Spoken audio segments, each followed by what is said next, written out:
Hey, yo. Yes, sir. Man, how long's it been, bro? It's been a couple years.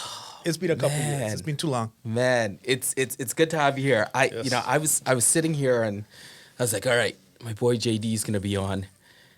How did we meet? We know where we worked, Yep, right? 100%. To protect the innocent. We won't say the company or the not so innocent. But I was trying to figure out the trajectory, and I think what it was they had a co-ed league. We were in the building. We know each other, but we had the co-ed league. Co-ed football league. Yeah, co-ed football league. I think Peter Nickel pulled it together. Yeah, Petey and then Nicks, yeah. that's where we kind of started playing Yeah. football, and then in the building kind of thing. American football, just in case you have any. Not football. And then, we broke off in our own kind of football team from that standpoint. Yeah. I just want to say in terms of, and I don't know if I ever told you this, but there are a couple of people I enjoyed watching play. Yeah. And you were one of the people that I enjoyed watching play because understanding and appreciating football, you had the softest hands. Thank you. Your routes would be crisp, little hook routes, little outs, but those hands, man. Now, and then you don't understand how good that makes me after this long of playing football, finally getting the acknowledgement of our great leader. So, for anyone who doesn't know, this guy is the one word that I would describe Arnold as he's a leader. He's a leader of people. He is a captain of every single team he's ever been on. I'll be willing to bet. So to finally get that recognition from you, Cap. And that's the thing. Even when we go back and forth on Instagram, you're still like, "Hey, Cap, what's going on, Cap?" Yeah, absolutely. Yeah. So, for those of you who see, Jay has a Wu-Tang Clan cap on. I do not know anybody who follows Wu-Tang and who is a true Wu-Tang fan as much as you. Honestly. Yeah. And for somebody like me, I wasn't a Wu-Tang fan because, we talked about the great day in 1993 where the 2 albums dropped. And growing up, in terms of my early 20s, Tribe Called Quest was everything for me. Great. So it almost seemed as like when those 2 albums dropped, everybody just went on this one path, right? Like Wu-Tang and then Tribe Called Quest. So I'm going to take you through a Wu-Tang journey. So my Wu-Tang journey, so I remember exactly where I was sitting when I first heard Wu-Tang Clan. So I was in, I believe it was grade 10, in around 1993, and I was sitting doing homework at my desk. And on Saturdays, there was a hip-hop show. It was a college radio station called The Power Move Show with DJ X. And back in those days, you used to record The Power Move. It was on from 1 to 4, so you would record it so you could hear what's coming out new on cassette tape. Yeah. So just doing my little homework, not really paying attention to my homework, listening to hip-hop, just normal Saturday. And then all of a sudden, this weirdness dropped, this weird song dropped that just nothing was like it. Just Inspector Deck's verse, I smoke on the mic like smoking Joe Frazier, the Hellraiser, raising hell with the flavor. He just came on, and one after the other, it wasn't like Run DMC, it wasn't like Beastie Boys, it wasn't it was just something new. Who is the Method Man? Some guy calls himself the Old Dirty Bastard. What is the Ghostface Killer? Yeah. And I remember where I was sitting, what I was doing, and normally I would record the whole show. Not that time. Automatic. Once the song ended, once the Jizza verse ended, stop, rewind, play it again to figure out what I just listened to. Wow. Again, stop, rewind. What is this? Yeah. So that is when my love for Wu-Tang, I remember the place literally where I was sitting. Yeah. I was at the first Wu-Tang concert in Toronto, which was a proper madness. Where was it? It was at, what did they call government back then? Cool House? No, it was before Cool that. House. I think it might have been called RPM back then. Oh, wow, okay. I think it might have. Yeah. So it might have been RPM, and it was a madness. Just going in, kids were getting robbed going in. old dirty bastard. He lost his shoe, and he was like, this wasn't a joke. Like, he wasn't acting. He was mad ups. He lost his shoe, and he stopped the concert for 10, 15 minutes until somebody gave him his shoe back. You know, crazy. After the concert, it was a great show. Concert lets out. It was. I'm not going to call it a riot, but it was kids getting robbed. It was Protect Your Neck coming out. Like, and this is back, you know, I was grade 10, maybe 11. I went with a kid named Sharif. What's up, Sharif? I know he's going to watch this. A kid named Timmy. Jamie Wilson was there. It was just, you know, that was the start of my Wu-Tang journey. Those were the two pivotal moments that I can remember in my Wu-Tang journey. I think for my money, the greatest hip hop band of all time. Okay, so would you say prior to that though, like what is your earliest recollection of hip hop? I'm not gonna ask you when you fell in love with hip hop because clearly it was the Wu-Tang Clan piece. But you know, what's your earliest recollection? I wouldn't even go that. So my earliest so I had an older brother. Okay. And we had just moved from Scarborough to a suburb called Markham, and this would have been kind of when I was in grade 5-ish. And I heard this, he was playing a song called The Wild Wild West, Kool Moe Dee. So this is my, I'd say 88-ish, 89-ish. And it was, that was my first, like, I had never been a music, like I'm not like you and your son. I was never a music, like when I was in grade 5, I was, you know, where's my BMX bike? Where's my G.I. Joes? Blah, blah. I was never, like, my mom, average Caribbean immigrant, like my mom would play, you know, during Christmas, it would be Soca Season's Greetings and Calypso Christmas. She would play Whitney Houston when she was cleaning on Saturdays and Sundays. And my dad, he didn't really play music. She would play some Michael Jackson, but I didn't care at that age. But then I heard probably Kool Moe Dee, The Wild Wild West is my earliest hip hop memory for song. And then he had an album. It was Beastie Boys' License to Ill. Yes, I remember that album. And it was crazy because these boys, they didn't care. Yeah. They didn't care. They were talking wildness, and it was like, you know, the beats were dope. I loved it. So Wild Wild West, first song I can remember, first album I can remember, Beastie Boys' License to Ill. Okay. Yeah. So, you know, you saw last week with, you know, Julian. Yeah. You know, I'm going to do the top 3. I'll always give some leverage in terms of the honorable mention because I think top 5 has been overplayed too much. So, you know, if we can take this in 2 ways. Yeah. We can take this to top 3 albums that you think changed the game. Okay, good. Could be genre bending, or it could be the top 3 albums, or you can do, you know, top 3 albums once you heard it, like the game was never the same for you. All right? So start with 3. Okay, I would like to do top 3 albums that changed the game for me. Okay, cool. So I'm going to go with number 3 is Ice-T OG. Because when I heard that album, 91, 92-ish, I never heard gangster rap like that. You know, as I said, listen to Kool Moe Dee, listen to Beastie Boys. That was the first time I heard real, like, gangster rap like that, so vivid, you know, talking about drive-bys, talking about drug dealing, talking about, you know, pimping, prostituting, talking about, you know, a whole song dedicated to what it's like, what it's really like in jail. So for me, like, that was the introduction of gangster rap for me. So that changed that. Like, and then after that, you know, I listened to, you know, gangster rap like Ghetto Boys and Spice One and all that, but it was definitely, that's the first thing that gangster rap and, you know, big genre of hip hop, huge.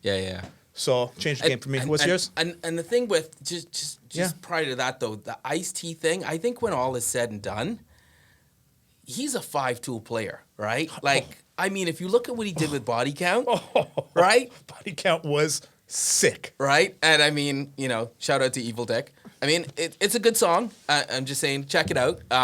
But and to be able to then do the narration for an audiobook for Dungeons and Dragons, like, and to then go, you know, Law and Order, like playing a cop, I mean, and his Twitter is hilarious. Like he Final just level. welcomes, Final level is called. people. So for anyone who doesn't know Ice-T, and Body Count.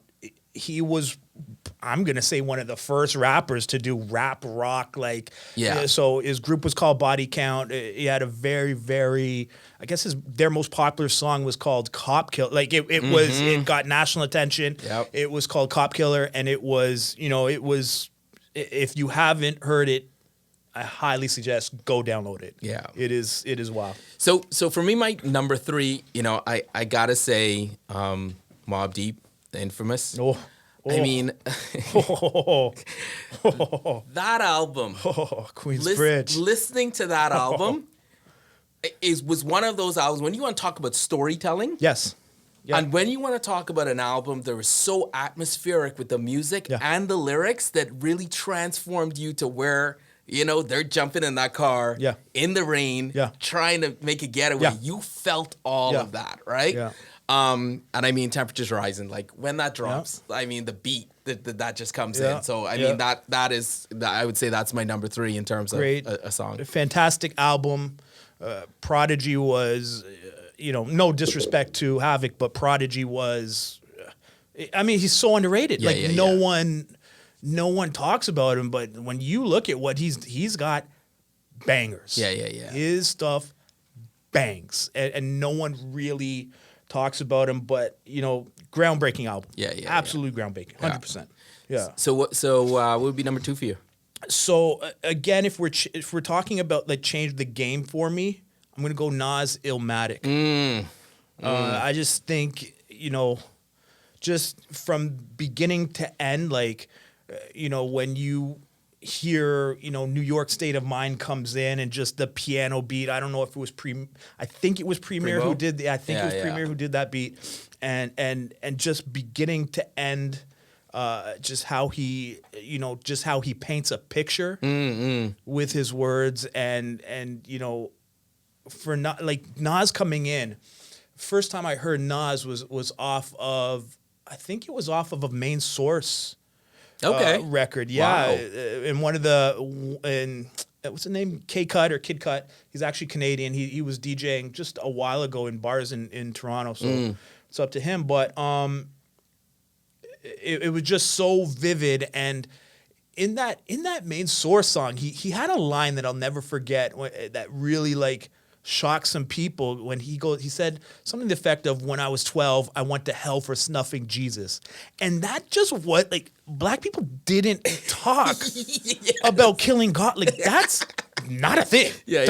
Black people killing God is not a thing. Yes. Like just no. And like so that kind of set off like, who is this Nas kid? And then you heard that album, the intro was the New York train tracks, and then he brings in New York State of Mind, and just every song is perfect. Everything, Memory Lane, Represent, everything is perfect. Like perfect. So that changed the game for me, and that really brought in an era of just New York lyricism that I felt.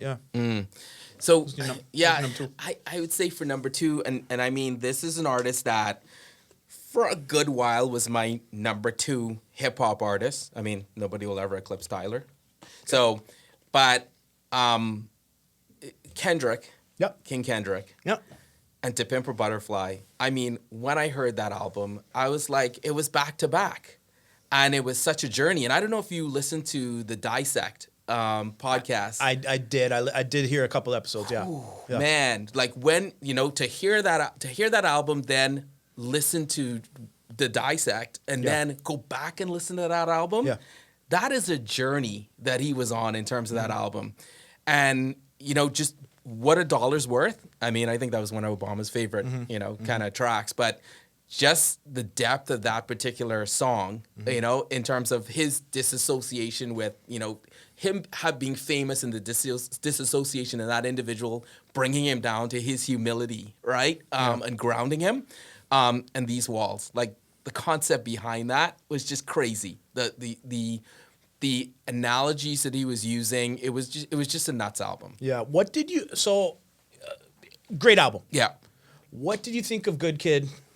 See, because that's I know my favorite. And I'm gonna get grief for this because when I hear hip hop heads, they're like, you're out of your mind.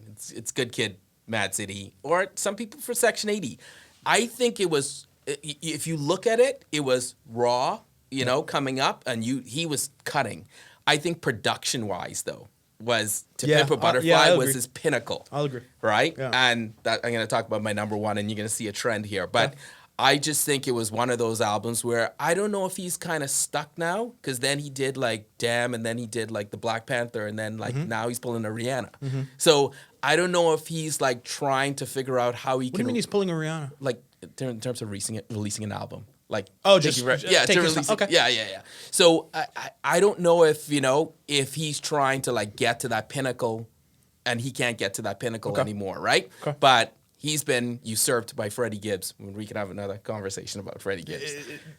There's gonna be Gibbs is great, fantastic, but you're good. People are gonna talk about that comment, like, I know, because the people who love Kendrick. They love Kendrick. And I know. Okay. But it's just, you know, like I said, the body of work, right? Cool. So what's your number one? Kanye. 808s and Heartbreak. Ooh, I would have said another Kanye album, but okay. Go ahead. Which one would you say? I would have said Dropout. Okay. Let me tell you why. Okay. If we're talking about changing the game of hip-hop, a game changer. Yeah. Think about it. They're still doing today this auto-tune and kind of singing melody rapping. Yeah. Today, they're still doing that. Kanye was like, don't talk, like T-Pain, okay, he was the first, but 808s. Kanye was the first there. They're still, like, you listen to these young boys, they're still doing it today. Yeah, that's fair. Like, a lot of these cats can't eat without auto-tune. Yeah. Right? So if we're talking, don't get me wrong, late graduation, great albums. Yeah. Fantastic. I probably listen to them more than I listen to 808s. But for game changers, I go 808. I would say in terms of Kanye, it's going to be interesting in terms of a look back for him. Kanye is an entire podcast to, like, he is so I don't know if you heard the dissect on Dark Twisted Fantasy, but it was fantastic. But Kanye is an entire podcast by himself, like, and I still, you know, yes, I know cancel culture, got it, but I still listen to some of his lyrics, and I'm just like, did he just say that? Like, it's still like it'll just hit you, right, in terms of his lyrics. So I think he's beyond his time. But is there a Kanye lyric that, like, you're like, that when you say that hits you, can you? Okay, so the one I'm thinking of is when he did Gold Digger, and he's like, and once he gets on, he leaves the ass for a white girl, and it's only Kanye. There can get, like, there are stuff that only Kanye. Yeah, get away. Like, there are a couple, but I get into those. I think it was Life is a Bee, depending how you wear it. Like, in terms of that one, like, I mean, that song was just kind of went on. But I would say for my number one, I think Midnight Marauders for me. Fantastic. Fantastic. When I heard Electric Relaxation, and it's you know, not in my top 3, but in terms of singles, but when I heard that album, I was like, this is so smoothed out. This is so jazz. Yeah. And, you know, Phife Dawg, I think today makes 5 years that he's left us, but that combination, and it was so interesting because when I first heard Tribe, I really gravitated to Q-Tip. I really gravitated to the smooth out beats. Yeah. But then Phife identified with me the most. Yeah. West Indian, loved his sports, dropped a little, you know, dance hall in there every little once in a while. He did have patois. Cut.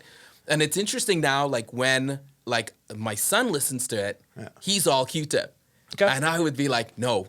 Like, Low End Theory, listen to this. This is Phife's album. Like, this album belonged to him, right? But I would say that album, like, front to back, I could just listen to that album and just max out on that album. For me, it's the other way around. So for Tribe albums, mine is Low End Theory. Okay. Like Midnight Mirage, don't get me wrong, classic, 5-star. But it was the pinnacle.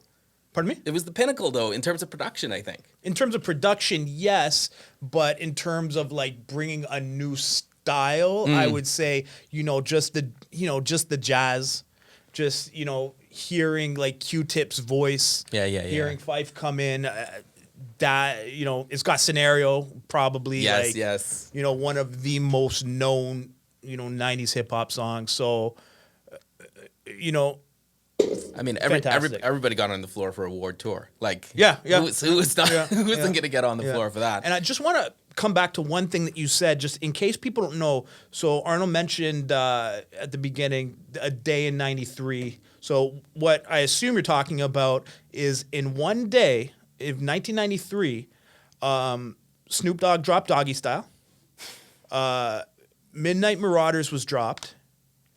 And was Wu-Tang dropped on that day? Wu-Tang was dropped on, 36 Chambers. So you have three of the, I would say greatest albums of all time, no matter what genre. That Doggy Style was good, dropped on just one random day in 1993. Crazy. Insane. Yeah. So let's switch over to songs now. Yep. In terms of songs, what would you say your number 3 is? So number 3 for me is Brother's Gonna Work It Out, Public Enemy. Yeah. So, just bring a consciousness. I've been listening to Public Enemy nearly as long as I've been listening to hip hop, but it just bring a consciousness and, stand up, fight back for what's right. There's social justice before social justice existed. Yeah. And I think that song and that video encompasses everything about that. So that's my number 3. Okay. Yeah. My number 3, man, when I heard this song, I wasn't the same. When Unbelievable dropped, I don't know if that's the one I used, but when Unbelievable dropped, it was like, what is this? Yeah. The lo-fi, the dirtiness of it, the little bit of New Jack in the back, props to P. Diddy. But that song just escalates and escalates and escalates. And when he drops, my forte causes Caucasians to say, he sounds demented, car weed scented. If I said it, I meant it. Fight for no one. Call me evil or unbelievable. I was like, what is this? Yeah. I was like, what? Yeah. Biggie was crazy. And you still hear that song, and it's coming, and it's like, ugh, come on. Yeah. In terms of that song, right? His lyricism was just, we talked about painting a picture before, but when Big told stories, boy, it's like you were there. You were watching somebody get robbed. You were watching. Give me the loot. Give me the loot. Somebody's got to die. But honey looks sweet in the Isuzu Jeep. Yeah. It's crazy. Just his storytelling was crazy. So, great song. What's your number 2? Straight Outta Compton. Okay. Yeah, so, and I don't know if this is so much, I'm not sure if this was because of the video, because of the visuals to it. So, it's one of the first videos that I can remember, kind of late 80s, I guess, Straight Outta Compton sometime. But when they walked out, it was either their Air Force Ones or Jordans. And, that hard beat starts. And they walk out, and their Air Force Ones and their Jordans are on fire. Like, what is this? What's happening here? And then they're just taking you around Compton. And Compton was like a mythical, like, oh, my God, Compton. Oh, my. Yeah. So it was NWA Straight Outta Compton is mine, yeah. Okay. I would say my number 2, and thank you for not spoiling this for me. I'm glad we did the pre-production show notes. Whose World Is This? Yeah. Nas. Yeah. I mean, the album itself in terms of Illmatic and having all of those producers on it, but Pete Rock. Yeah. Like, when that dropped, yeah. To the point where I think kind of close to, I would have to say that's the one song that my son first learned to sing. Like, he used to say, whose world is this? The world is and yours. I just used to keep singing it to him, right? So, but the lyrics to that album, the lyrics to that song is just crazy. Yeah. Nas just cuts it up in that one. Yeah, he was, the lyrics for his first 2 albums. So, Illmatic, and it was written with just top of the game. Yeah, top yeah, of the yeah, game. yeah, Top, yeah. like he was at the top of his craft. What did you think of his last album? Didn't hear it. Did not hear it. Interesting. No, Yeah. I haven't heard enough. Oh, boy, what was last night? Didn't he just win a Grammy? Yeah, he did. Yeah, I didn't hear the album. I'm not gonna say. This is another Let's conversation. Like, let's. We're under time. Yeah, We're go under to time your frame. number one. So number one is "Protect Your Neck." Number one okay. song, just because like for me when I heard that song, I told the story about stop, recording, stop recording the show, the Power Move show, replay it, dissect. Word for word, Inspector Deck, dissect, Inspector Deck's the first verse, just as the last verse, just, dissect it. Yeah. What is this? Game was 100% changed by Protect Your Neck. As I said, I know where I was when I heard it. I know what I was doing. Crazy. Okay, so talking about knowing where they were for this number one. I was at a barbecue. It was the summer. Okay. And Players by Slum Village came on. And I was like, and literally the guy like had just got the album and he brought it to the party to play it. Yeah. And I was like, no, I need this. And he's like, no, I just got it. And I was like, no, I don't think you understand. I need this. Is that Dilla production? Yeah, of course. Yeah. Of course. Dilla. Yeah. And I was like, no, I don't think you understand. I need this in my life right now. And I just left the party to go and download that thing, right? Just the lo-fi, the beat. Yeah. And I think Slum Village, in terms of Bot10 and T3, if they had actual flow and lyricists, like Slum Village would have been I think up there in the pantheon. Yeah. I think JD saved them. J Dilla saved them in terms of the beats. So remember how we talked about, getting in trouble or, Kendrick verse, Oh, boy. So I get in trouble. Another podcast, because I know time is of the essence here, but another podcast, J Dilla is actually not in my top 5 hip hop producers. And I get, trust me, I know. Just like Tupac is not in my top 10 rappers. I'm okay with that. Okay. Oh, I'm totally but okay with that. when I tell people that J Dilla, they look at me like they say, take off that Wu-Tang hat. Take off, your credit's gone. So another episode, I will talk to it, but... Let me tell you the hot take that I have that's the equivalent to that. Yeah. I tell people, Freddie Gibbs, if Tupac was alive today, Freddie Gibbs would have been what Tupac would have wished he was Freddie Gibbs. As far as I'm concerned. As far as I'm concerned. But we can talk about that later. Anyway, so that was a great conversation in terms of the hip hop piece. Yes. I wanted to kind of take a stab because we both follow each other on social media and you see in terms of the stuff that I post. Yep. I see some of your stuff. So, it was one of those conversations that I wanted to have with you, that it was a necessary conversation. Sure. The premise of this podcast is, I don't ever want this to turn into doom scrolling. Like, we get enough doom scrolling in terms of people, bad news and everything like that. But I think that there are certain conversations that allow for nuance. And I want to have a conversation on cancel culture because, there are some things there that I need to say, right? But, I wanted to talk to you about, really cultural appropriation. Okay. Right? Yeah. Oh boy. I feel I'm gonna get in trouble. But go. It's a safe space. Paint the and the reason that I wanted to talk about this was recently with the Super Bowl you had Justin Timberlake doing his apology tour in turn of Janet Jackson, and to me he was always an individual who him and Miley Cyrus were individuals who jumped into black culture and it was okay for them to jump out of it. Yeah. Right? And he was always seen as having, this is, Robin Thicke. This is an ode to black culture. And it's like, well, you can take that off in terms of that white privilege, right? Yeah. So take me through where you think the line of demarcation is between, an ode to a culture and straight up culture vulture, Adele with cornrows. So wearing a Jamaican. Okay, yeah, that's so okay. Bikini. Let's talk about that. So you step back. You said line of demarcation. Yeah. Oftentimes, I feel the line of demarcation is cash money. Okay. Once you start making cash money off the culture and not give anything back to the culture. So, for example, you just said the Adele example. So, she's wearing the Jamaican. She's at Nottingham Carnival, I believe. But where she grew up, like it was a West Indian. I think it was someplace in Tottenham.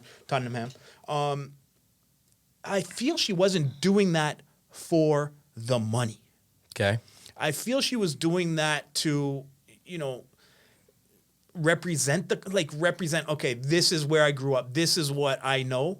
Whereas somebody like, perfect example, Justin Timberlake, or maybe even a Kardashian would be a much better example how, they definitely darken their skin. Yeah. They definitely pay for some of their features, but they get all the white privilege that goes with it. Yeah. So money is and they make tons, buku cash. Mm-hmm. So a lot of times I think a good line of demarcation is actually the money aspect of it, to tell you the truth. If you're not giving back, if you're making money, if you're not giving back, I've got a problem with that. Okay, that's fair. Well, how about you? And it's a tough one for me. And I just want to talk about the Kardashians. Mark my word that there is going to be a Harvard business course when all is said and done on that particular family. And that mother can make money. That mother can make money. Not only that, they were ahead. And I don't know if I don't want to see their paradigm shifting, but I think they understood that social media is this voracious animal. And even if you do something bad, can you think of a bad thing that happened to them that sticks in your mind? And there's been a lot of bad things that have gone on. But my point is, they've gotten to the point where they're like, you know what? It just keeps churning. Like, it's just this monster that need to be fed in terms of social media. Yeah. And if we do something bad, it's going to go away tomorrow. Yeah. It'll be something else. Yeah. Right? And it's almost like they're looking at this marker of like, okay, we're losing our clout. Let's do something. We're losing our clout. To where they just keep, like in that view. I always wonder if that's a societal issue now that everybody's on Instagram, everyone's on TikTok, everyone's on Twitter. It's like, someone does something bad. So I don't know if you know, but like the Instagram beef right now is Kylie Jenner's, I guess, stylist got hurt or something. $60,000 or something. Yeah, she won't pay for it. Yeah, she's a millionaire. But if they just leave that alone, something's gonna come. 3, 4, 5 days with internet culture and wipe that out. But just kind of going back to the original question, it's. I always have a problem with other cultures using. They use kind of black scent. They'll use patois in, a funny way, joking way. But then, if they go into a job interview, they're not using no patois. They're not using black scent. They're not, calling themselves whatever, Lakeisha or, Daquan or, so that's another problem that I detest when other cultures, like, if you're doing it, you grew up around, like, even, like, if she says a word in patois, like Adele, the example, whatever. But when you're doing it to make fun of the culture, I hate it. Okay. I hate it. Like, if you're another race, it's over. Don't do it. It's so whack. Like, I look at you as a whack person. Just Right. Can't stand it. Yeah. And so for me, I talked about, the Miley Cyrus and the Justin Timberlakes. For me, in terms of an individual who I think gets a lot of grief from black people, but I think has a ode to our culture, is Quentin Tarantino. Okay. And I know, look at your face already, right? Yeah, because he makes me uncomfortable. He does. Like the dialogue in his movies make me like I love his movies. Right. But you know, dead N-word storage, all that, like, huh? It makes me uncomfortable to this day. Look, so for me. Yeah. Why? So sorry, I cut you off. Why? No. So if I look at Django Unchained. Yeah. I think Django Unchained is one of the blackest movies as it relates to a depiction of black love. Okay? Because you had Jamie Foxx, who was the protagonist but a supporting character. Okay. He went back to that plantation for his wife. Yes. He went back for love. Yeah. And how many times have we seen in movies to where the depiction is of just in a sexual nature of a guy wanting to get some? So to me, that in itself, he was able to capture that. Yeah, so and check his documentary. I think you'll have a different appreciation for it. And just in the documentary, they actually talk about the fact that his mom, his mom was a single mom, dated a lot of black guys. So in terms of where he was raised by a lot of black guys who was like, let's go to the movies and watch this 70s movie, this blaxploitation movie. Okay. Listen to this album. Yeah. So that was always around him. So it wasn't like it was this issue where he just decided to pick up and just like, I'll just, culturally appropriate black people today. Yeah. Like that was formulated. And then a lot of people don't know that about him, right? Yeah. So no, I didn't know that. Yeah. So to me, it's like I can see it. I can see where it comes from and I can kind of go behind. And I think, his biggest critic has been Spike. And I think Spike plateaued. And then Spike never kind of did this. Yeah. And then he saw Quentin kind of taking that space and just felt a little threatened. What's your favorite Spike Lee movie? Ooh, man. It has to be School Days. Okay. Because who was talking about colorism then? Okay. Yeah. Right? And that was, School Days was one of those things where, growing up at home, for all intents and purposes, you traditionally didn't date somebody lighter than you. I mean, darker than you, right? So that was something that nobody talked about. And the fact that he was talking about that on an HBCU campus, right? In, what was that, 89, 91? Yeah. Like, that was crazy. So I would have to say, I'd have to say School Days. Yours? Do the Right Thing. Okay. Raider Rahim. Yeah. The Italian pizzeria. That movie still stresses me out seeing that movie. Yeah, I watched it probably last year. Yeah, again, I watched Perez, it. I watch it with my son too, and it just and the fact that he's saying I can't breathe when they're choking him, right? Rahim, So this just so happened. Yeah. But the transition in terms of what we're talking about, we were talking about the last summer and the summer of our discontent. Yep. And it's interesting because when George Floyd happened, everybody was like, oh my God, the soccer moms and yoga moms, oh my God, this is horrible. And I'm like, this has been happening. People been catching hell, like, but it was almost that perfect storm of because people were home because of COVID, there's images, they couldn't escape it. And it was like continuing in terms of the images. Yeah. So, and I think that, you saw the resurgence of the Black Lives Movement. And there's still a lot of conversations about where they fit into the narrative, right? Because when you've looked at civil rights movements, there's always been a figurehead. But with Black Lives Movement, there isn't a figurehead. It's decentralized. And some people would say it's good that there isn't a figurehead to, that somebody can go and kill per se. Yeah. But at the same time, does it just dissipate? So like what are your thoughts on Black Lives Movement?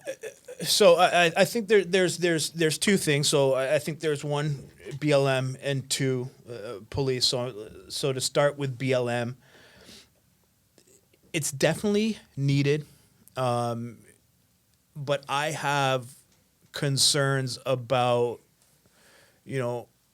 it's being taken over by corporations. It's being monetized.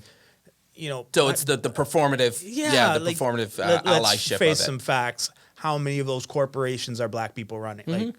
I don't like.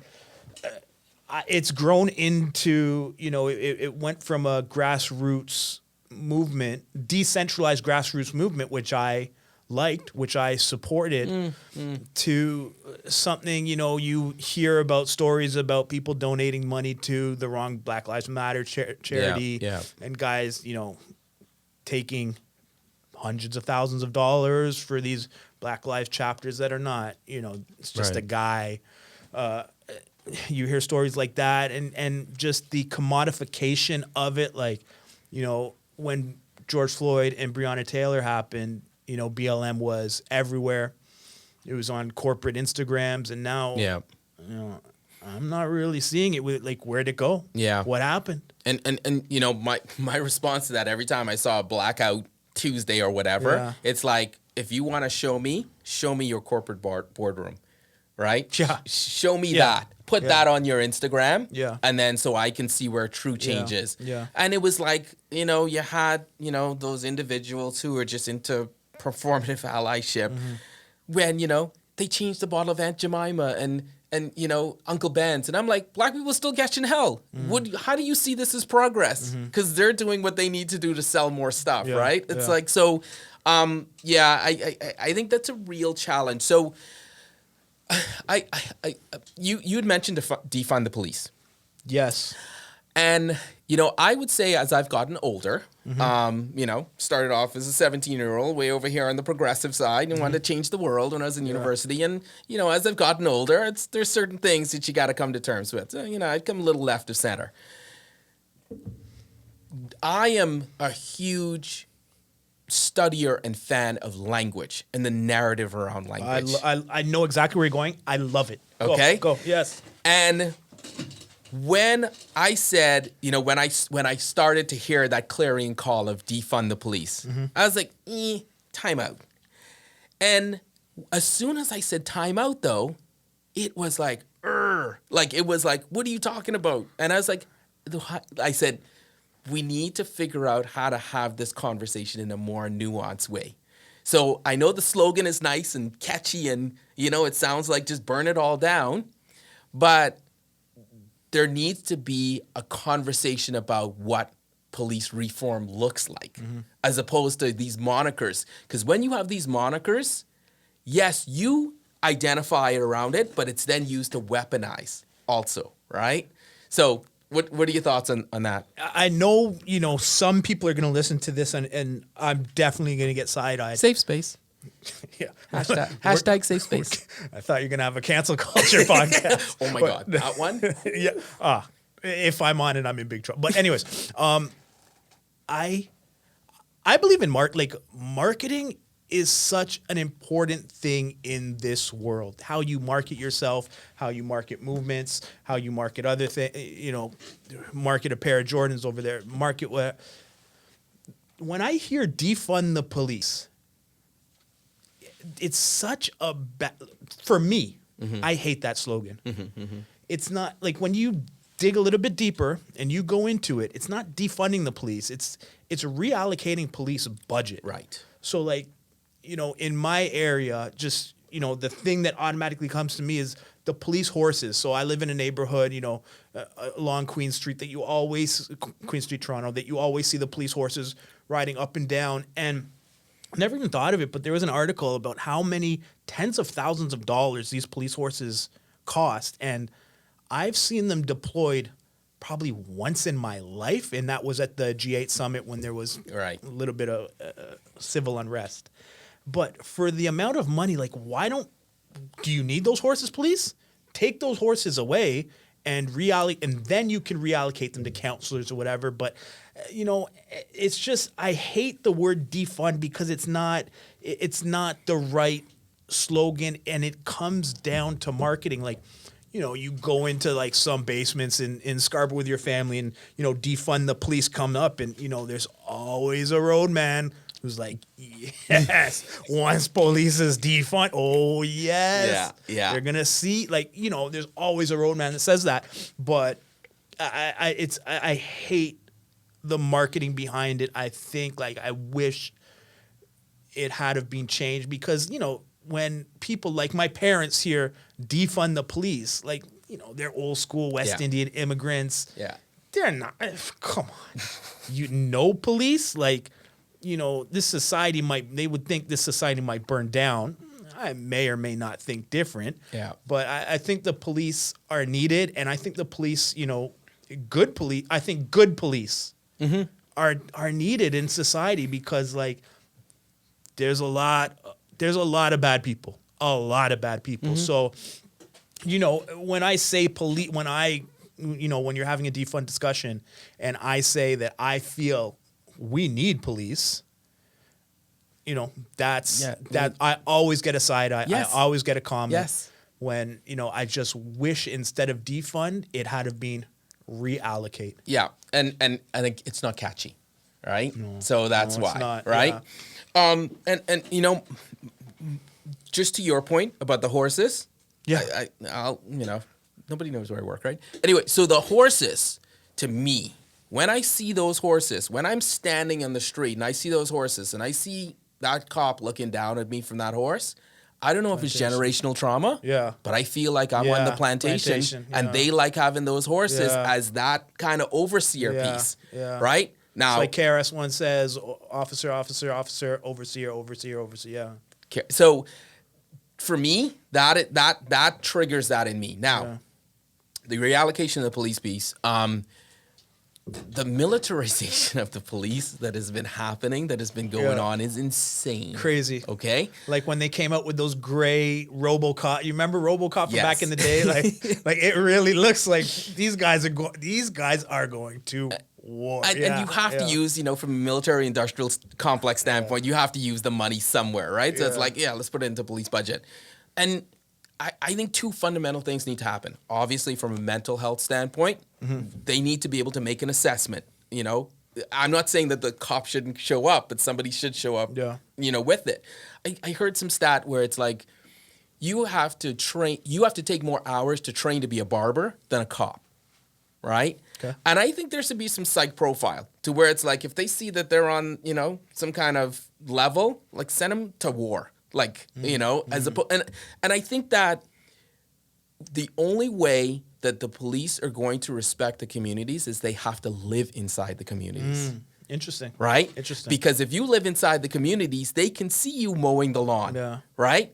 You then care about your community and your neighbors. Remember Copland, where they were coming from over the bridge? Right? Interesting. They were coming from New Jersey into the city, right? And then, because they don't care, then it's a demilitarized zone and a self-cleaning oven to where it's like, just let them kill themselves, right? We don't care. We're getting our pension. We're getting our... See, I wonder about the police union. Is the police union too strong?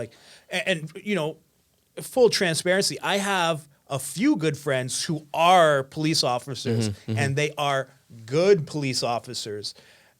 But for the bad police officers, it is extremely hard. In businesses that we work in, you see a quote unquote bad person, they're gone. But to fire a bad police officer is, next to impossible no matter what. So I think the police union not needs to be cracked, but needs to be looked at. They're just so strong that how do you get bad police out of there? Because I can say without a shadow of doubt that the police officers that I know are good and they want to help. They're here to help the community. So I don't know, it's a tough topic. Yeah. So let's lighten the mood a bit. I don't know if we're gonna lighten the mood this year. I don't know. This year, I don't know if it's lightening the mood. Let's change the topic. So, in terms of you and I, when we were working together, there were times when you and I would get on the elevator. Yes, I would be on the elevator, or you would get on the elevator, and there would be people who were not black on the elevator with us, and we would go at each other. Full context. Clearly, you can see who I'm a fan of.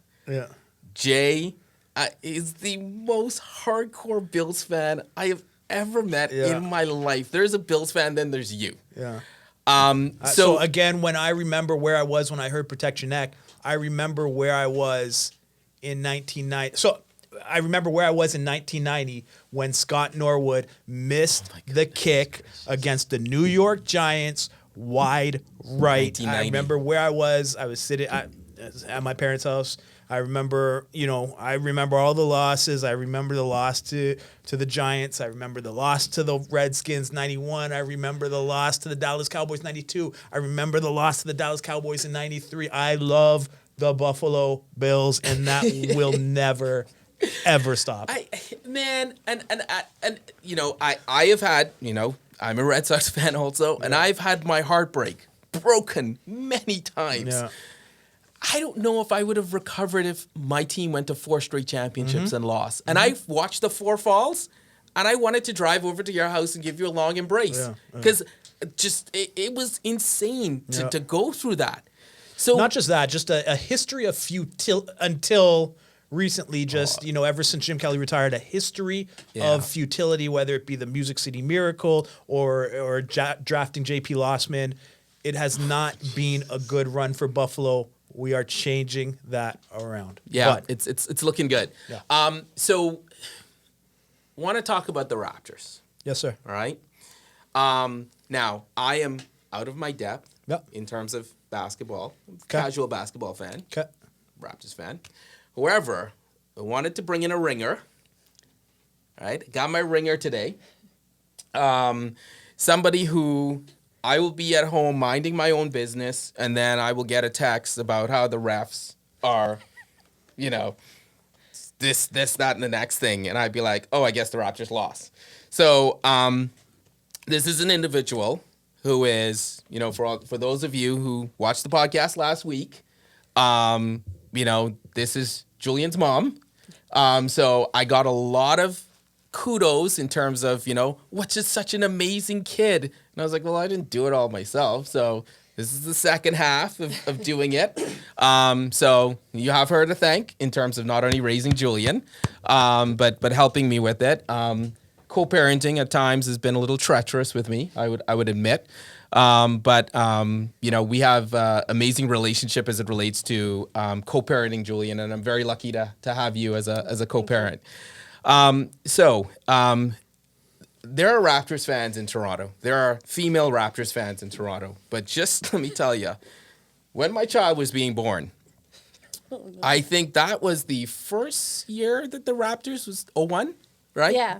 And Vince Carter days. This individual is trying to reschedule the birth of my child around the Raptors playoffs. Impressive. So if you ever question her thought, if you ever question her dedication to the Raptors, that was where I was going. I remember that. Okay. Yeah. All right. It was a scheduled C-section, and my doctor about 2 days before was like, no, it's time.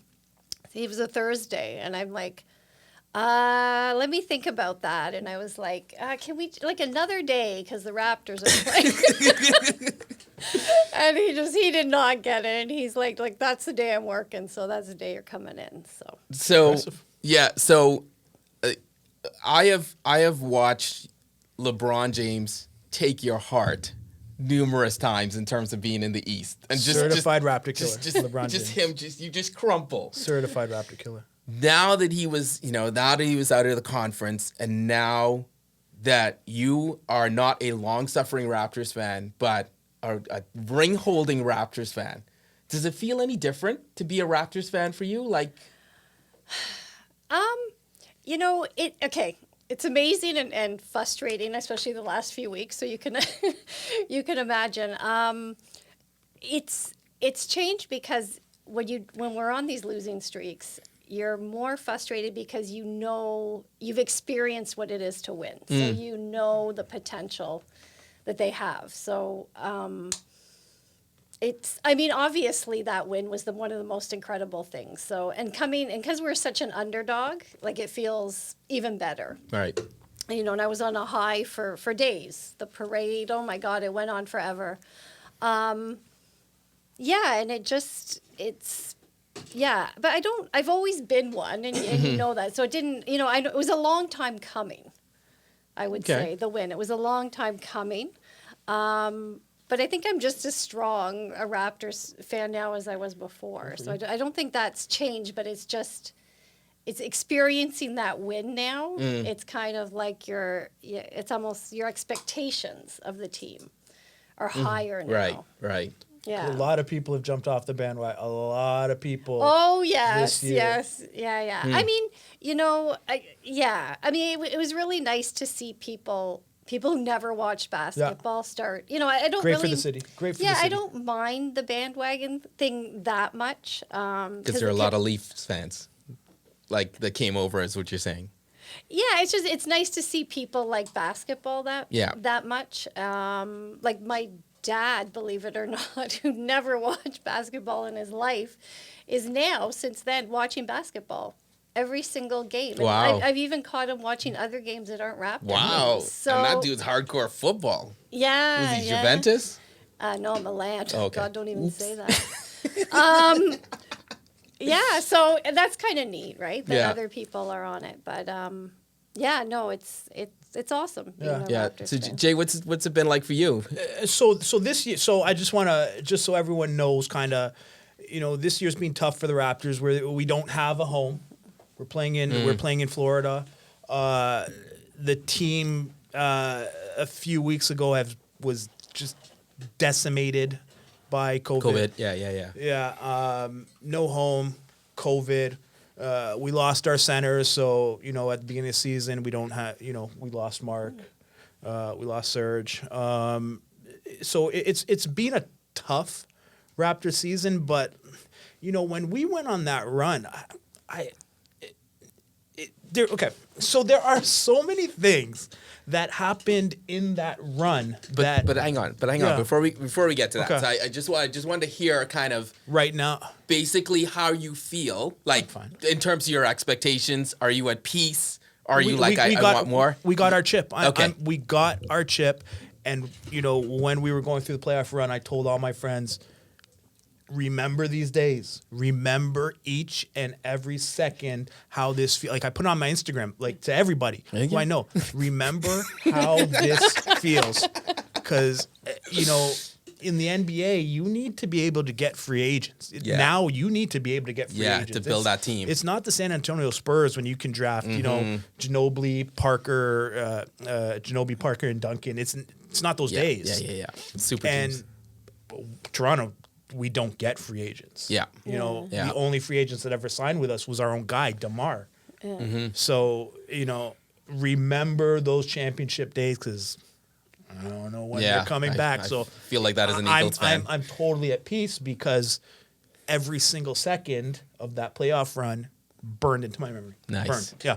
So Lisa, for you, talking about that season, what were some of the pivotal moments for you in terms of, kind of the moments in time that led to what I would consider to be an improbable championship run, right? So, like, what are some of the things for you? And before you answer this question, I'm gonna tease you about something, and I don't know if you know this is coming. Your mom's house, Christmas. We're sitting around for dinner. You guys get Kawhi, and I said, what? That's a top 5 player in the league. And you went on about, who's this Kawhi? We gave up DeRozan. And then after, when he was about to leave, you lost it. So, well, no, I mean, I knew some stuff about Kawhi, and I knew he was super talented. I think, my issue, obviously, it was the sadness of DeRozan leaving. So there was that aspect of it. For sure. My other thing with Kawhi was I wasn't really sure how he was going to gel with the rest of the team. He's a quiet dude, Yes. And he was hard to read. Like, he was really hard to read. And we had players like extroverts like Lowry and Ibaka, and I'm like, how is this guy gonna play with them and lead? What's gonna happen here? Because I actually thought it was gonna be a bit of a disaster, to be honest. That was an understatement, but okay. But because just from a chemistry standpoint, not from playing. Like, I mean, I think everyone knows that he's like super talented, and that was gonna, that part of it was gonna be okay. But it was just more how they were gonna gel as a team. Cool. But I actually think that he was the right fit, and that was probably acquiring him. I kind of look at the whole season like different pieces of a puzzle. kind of like coming together for that final thing. So there was a lot of things that had to come into play for that, for the championship. Now, obviously, Kawhi is, I mean, the most, it's pretty obvious, but yeah, he was a piece that we needed.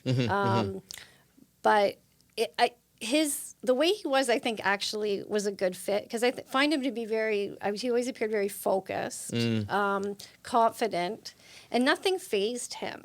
And it was kind of and that was perfect because he would play no matter what. There was so much noise about us being the underdog, about his load management, about all these things, and I don't think he cared. Like he just kept playing, right? And I think that confidence that he played with was contagious. And that stability. For the team. Yeah. So I think that the team, I think he blended well, but I honestly didn't see that at first. So it was one of those things I had to experience. To get there. Yeah. Anything else in terms of pivotal moments? Well, I think not a moment, but I think Nick Nurse was having him as head coach for the first year that he was head coach and to win the championship. I'm reading a book. I'm almost halfway through Rapture. I don't know if you read it. No.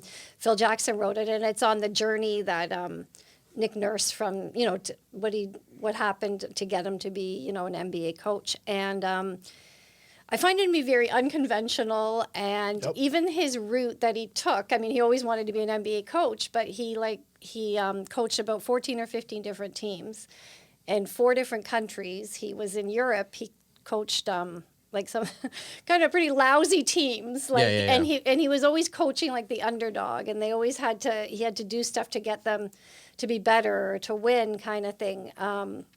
So it was always like a struggle for him, and he had to be creative and find different ways. And I think that was the perfect coach for the Raptors at that time, that they needed someone like that. And I think he was a key in them winning. And he does have a Phil Jacks Zen feel to him. He's very unconventional in his approach.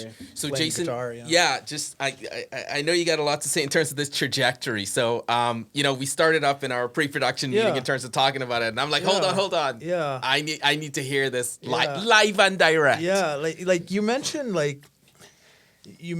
things that had to happen, and if you think about how improbable, everything starting back from, Masai Ujiri, like an African kid picking basketball over soccer, that doesn't really happen. You think about Uncle Dennis, so Kawhi's Uncle Dennis getting in a fight with Greg Popovich and the San Antonio Spurs organization. Setting that in motion. Setting the ball rolling. You think about, Masai coming to be GM, not only hiring Nick Nurse, but having the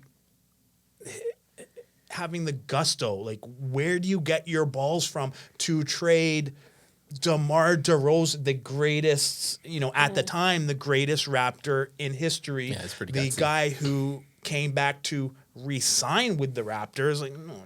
No free agents signed with the Raptors. So, that, just from the Golden State Warriors getting injured, it's our chip. We won it fair and square, but some people could have their doubts if Steph was there, if Kevin Durant didn't, do his Achilles, if Clay didn't do his knee, would we have that chip? Right. I don't know. But so there's so many improbable events that Alex McKechnie, who's our team doctor, not inventing load management, but perfecting load management, so Kawhi gets, Kawhi's knee gets through it. It's just such an improbable run that we had, and it was fantastic. And I'm, as I said before, I'm really glad that I soaked it all in. That you were present in the moment. Just remembering, taping everything, everything's documented somewhere in the cloud, and it was a great moment for the city. Yeah. Parade, fantastic. So, Lisa, one of the things I asked you is if they hadn't won the championship that year, would the construction of the team look the way it looks now? Would it look like this now if they had not won? What are your thoughts on that? Well, it's hard to say. I mean, they did they knew they were getting Kawhi for the short term anyways, right? I didn't think he was going to stay. Right. And I think they needed to do, it was short term, but I think they needed it because they needed to try for the win. I think the franchise needed the championship. And I think it was short term, but I think it worked like for them. But if it hadn't worked, yeah, I mean, he'd be gone anyways, I think. Right. And it's hard to say because it's all dependent on other teams and what happens and who's traded where and who becomes a free agent. So I don't know. I think, a lot of things happen. Like Siakam kind of ended up, being at the top, improved his game so much, but then he kind of, dipped back down again. So it's hard to say. But I know one of the things that impresses me most about them from a long-term perspective is that how they, they're the G League and the 905s and how they're able to grow people. Like, I mean, Fred VanVleet came out of there, Powell came out of there, Siakam, and now Boucher's out of there. So they do know how to develop and grow their pick, but I don't think that's enough. Right. It's not enough. Back to Jay's point of not getting free agents, right? It's not enough. In today's NBA, you have to... you have to have the free agent. You have to be able to pull free agents. Yeah. Yeah. So what do you think is what do you think is next for the Raptors? Because I mean, the season, were they in a 7-game losing streak now, or like what? 8 game. Okay. 8, I think. All right. 8 now. I've lost count. Who's counting? It's just yes, really it's bad. all numb now. So what do you think is next for this team? In terms of the moves that they need to make. Friday's the trade deadline. Okay. All right. We'll see on Friday, but I mean... this is a pivotal... No, you're right. Yeah, like in whatever, 2 days, whatever. Yeah. Friday or Thursday? It's Friday, doesn't matter. Yeah, okay. So Friday. in a couple days, we could see a whole new... potentially Kyle's gone. Potentially Norm's gone. Team. Yeah. Like, that's huge. Yeah. They need to... Yeah. They need to do some work. You can't leave it the way it is. Yeah. Can't leave it the way so it is. in terms of you, like the trajectory, like what do you think is next? Like, I believe in Masai. Okay. Yeah. I believe in Masai. Like, just whatever. I hate to put my fate in somebody else's hands, but I'm all in on Masai Ujiri, and whatever he thinks is best. Him and Bobby Webster think is best for the organization. Go, cool. Guys. Cool. Go to work. So we're at the witching hour. Yeah. This was really great. This was good. Lisa, again, thank you for coming in the last minute. Thank you for having me. And being a call in at the last minute. Jay, this was cool, man. Yeah. It was good to see you again. For those of you who really enjoyed having Jay here, understand that he will be one of the regulars in terms of our cadre. And we're going to probably go a little deeper on hip hop, and I cannot wait for this cancer culture conversation because it's going to be, I'm going to be in trouble. Yeah. No, but I want to thank you for having me here. Absolutely, man. You guys, just last week's episode, for anyone who has not seen, you have to go check it out. Nice. Your son is an amazing kid. Amazing man. Like, how you guys did not let him, this might be another who knows, but you guys did not let him get pigeonholed into going one lane. The world was his oyster. You guys did a fantastic job. Can't congratulate you enough. Thank you very much. Thank you. And I'd be remiss, Chris. I always, so you see the thing about Jamie, right? So Julian wanted to call him Jamie. He's like, Jamie, pull it up. So Chris, thanks again. As always, 1990 Studios, the bomb. And thank you guys for signing in today. I hope this one is better and better and better in terms of the podcast that we're bringing, and we're going to continue to bring you great content. We're going to continue to bring you content which will make you think. And I hope some of the references that we made from a musical standpoint, you're going and queuing them up on Spotify. So for another week, we're signing off. Go See Bills. you guys later. Go Oh Raptors. Lord. War Eagles.